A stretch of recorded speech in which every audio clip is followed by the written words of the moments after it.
Hi, I'm here with Remedy Drive, and I mean we know him as Remedy Drive, but y'all have names, right? Or do you just answer Remedy Drive? My name's David. David. I'm Philip. I'm Dan. I'm Paul. All right, I guess to start off, where are you from? Where do you call home? We live in Lincoln, Nebraska, which is 3 states up from you. I guess what got you guys together? What's a brief like? I don't want to go to Wikipedia to find you guys out, so maybe you can help me out. It's Wikipedia. Well, it's a Texan slang that you put on it. Wikipedia. Online encyclopedia. So where did y'all come from in a nutshell?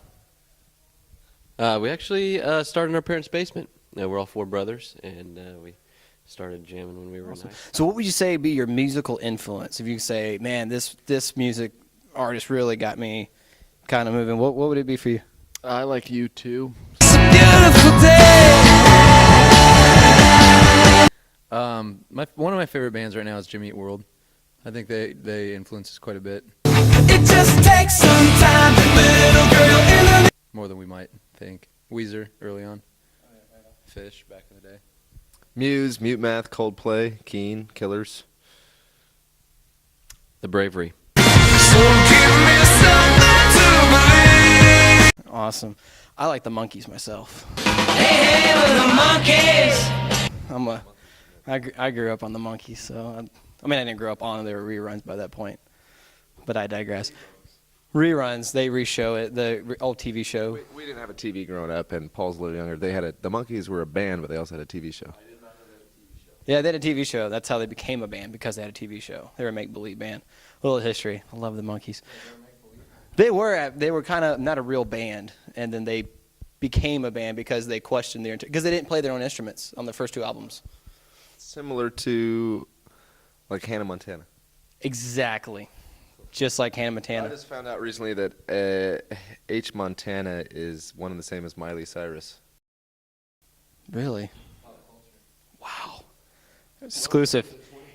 You heard it here. All right, so I guess, what would you say, do you see yourself, where do you see yourself going as far as musically, or, what is the message that you want to kind of portray in the next couple of years, or what do you want to get out there? We are, our new album just came out. Daylight is coming. And this album, the message of this album is hope. I'm actually being in South Texas when Ike's coming around the corner, you know. One of the things that inspired a lot of the songs was the idea of what if a hurricane or a tornado or a forest fire or a war or an earthquake, all these things. What if my hope isn't something that can be lost in a disaster? You know what I mean? What if there's something more real than rock and roll? What if there's something permanent that I can put my hope in? And then trying to make songs about that. That's what we've been doing, and I think that's where we'll continue to head. Where does hope lead? I don't know. I think it leads towards. I actually don't know what comes after hope. And when you're on the road, do you write while you're on the road? What's the process of putting together an album? Because last time you came here, the album wasn't out last year, but were you in the process of writing it? How does that work? This room right here, the piano behind us right there, I worked on. I don't remember which song. Do you remember what song it was? I worked on this song called "Valuable." It's number 11 on the album, right here in this room in Texas. So do you include G128 in your little footnotes of thanks, or? Did not, no. Oh, man. But hey, listen to this. Last time it was in the van. I'm playing acoustic guitar in the back of the van. I remember, and I was playing when I actually pulled up at this venue last time. So I'm playing acoustic guitar in the back of the van. Come in here, work on it on the piano, and now it's on the record. So that's how it is. So if you win a Dove Award for this or something, we can expect to say, hey, for this song, I credit the room G128 at Kingwood United Methodist Church. Oh, that's the room name, G1. Okay, yes, I would put the credits for G128 in the Dove Award or the Grammy, but I don't think it's not one of the most. You go on iTunes, it's going to have the least amount of marks on it. You know what I mean? Daylight's going to be way out here. There's a couple other ones that go halfway out. That's going to have barely any marks at all. That's awesome. Now, you guys do a lot of jumping around. I've noticed we've showed pictures, and every time I Google you guys, there's countless photos of you guys jumping in the air. Might as well jump, jump.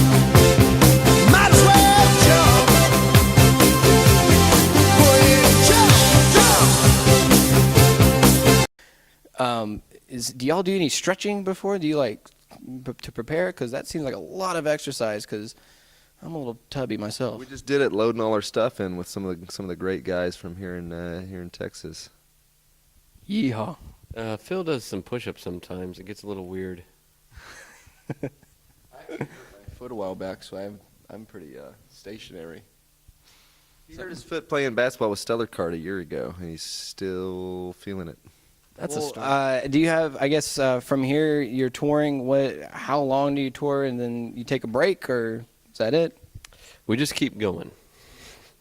No, we may have a tour with the Afters this fall, which we're pretty excited about, and Brandon Heath, Afters and Brandon Heath. Who else have you toured with besides them? Did you tour with Hawk Nelson or? Recently with Stellar Cart with Building 429. We played a lot of shows with we got to play an event that Switchfoot was at recently, and got to talk to Jerome about the Philippines, which was fun. Who else? Oh, we're going to be on tour with the Newsboys and Flyleaf in February of '09, which will be fun. Any plans for a elevated drum set and spinning around or anything, a la Newsboys? no plans in the works yet. Leave that to them. I have ideas. Awesome. And What I want is PVC pipe all over the stage, just covering the stage with PVC pipe. that's Interesting. We'll have to see how it plays out, right? I'm looking forward to that. I think that's original. I've never seen mounds of PVC pipe just Stacked like lumber. Yeah, just stacked, just rubble. Different sizes. One last question, and this is an important question that I love asking. Growing up, what would you say was your favorite either comic book, superhero, or cartoon? I liked the Justice League comic books because there were just so many characters in there. You had just tons of heroes. Captain America was always a good comic book. You could use a sword as a weapon. I mean, not a sword, as a shield. Shield. Right. Defensive weapon as an offensive weapon. Right. I think my favorite was just the classic Superman. But now, after seeing Batman, it's Batman. Batman for sure. What about you? I don't really know. Maybe Flash Gordon? Flash? Just because he's That's all he's got. He's just fast. Superman's fast, too. Spider-Man is who I always liked, and I still do. Spider-Man was great. The Spider-Man-Venom conflict was always really terrific. The fact that he's just a guy, and when I saw him in the movie and he was hurt, I was like, this guy's hurt. Superman is just like, I don't connect with him. You know what I mean? Superman died. Superman is the only superhero that he, that's not what I'm saying. You already said that several times. Superman is the only superhero that he is a superhero. He doesn't have a costume. He doesn't put on a costume. He is always Superman. He has to put on a costume to be his alter ego. All the He's other got a good guys, point here. they put on an outfit to be their alter ego. That's deep. I think I can come up with about 20 counterexamples to disprove that point. I am thinking, I'm on the spot. There's a camera. There's a microphone stuck in my face. There was one. Superwoman, incidentally. This is very insightful, and next time through our psychology paper, I will reference this conversation. I heard that in a sermon one time. No, did you? That analogy, I forget who it was. They say whatever they want in those things all the time, though, anyway. So. Well, guys, I'm so excited that you guys are here, and this is going to be a great concert, and we'll show some footage. And so thanks for tuning in and watching, and you've been chatting with Remedy Drive.